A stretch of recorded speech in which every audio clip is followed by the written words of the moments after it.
উপকরণগুলো দিয়ে দিতে হবে। আমি ঠিক এরকম একটি আঠালো ডো তৈরি করে নিয়েছি। আশা করছি আপনারা বুঝতে পারছেন, এটা কিন্তু খুব বেশি নরম হবে।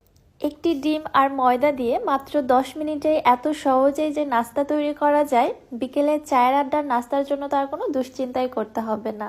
আসসালামু আলাইকুম everyone, welcome back to my channel.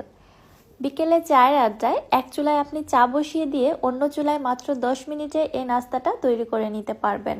হঠাৎ বাসায় গেস্ট আসলে ঘরে কিছুই না থাকলে চায়ের সঙ্গে মাত্র 10 মিনিটে এই নাস্তাটি সার্ভ করে নিতে পারবেন।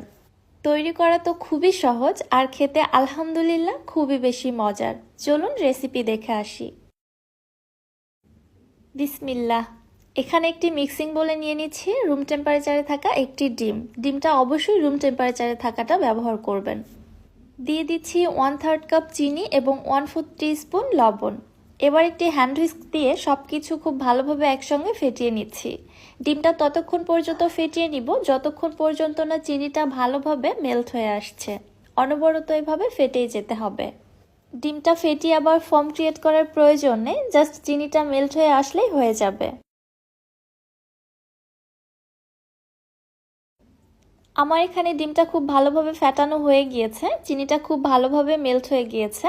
এবার এর মধ্যে দিয়ে দিচ্ছি 2 টেবিল চামচ সয়াবিন তেল, সাথে দিয়ে দিচ্ছি 1 চামচ ভ্যানিলা এসেন্স।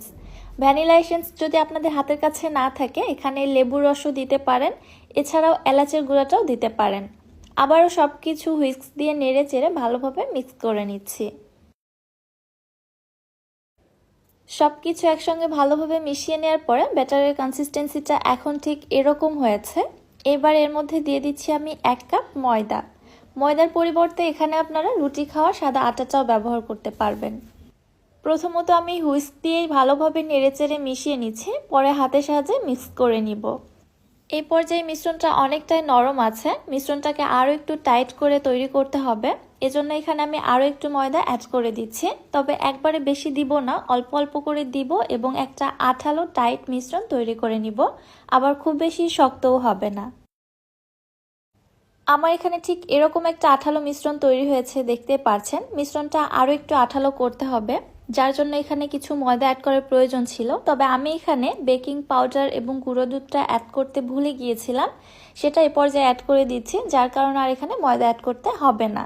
এখানে আমি 1/2 চামচ বেকিং পাউডার এবং 2 টেবিল চামচ গুঁড়া দুধ অ্যাড করে দিয়েছি। গুঁড়া দুধটা অবশ্যই দেওয়ার চেষ্টা করবেন, এতে করে নাস্তা বা ভাজা কেকগুলোর টেস্টটা বেড়ে যাবে।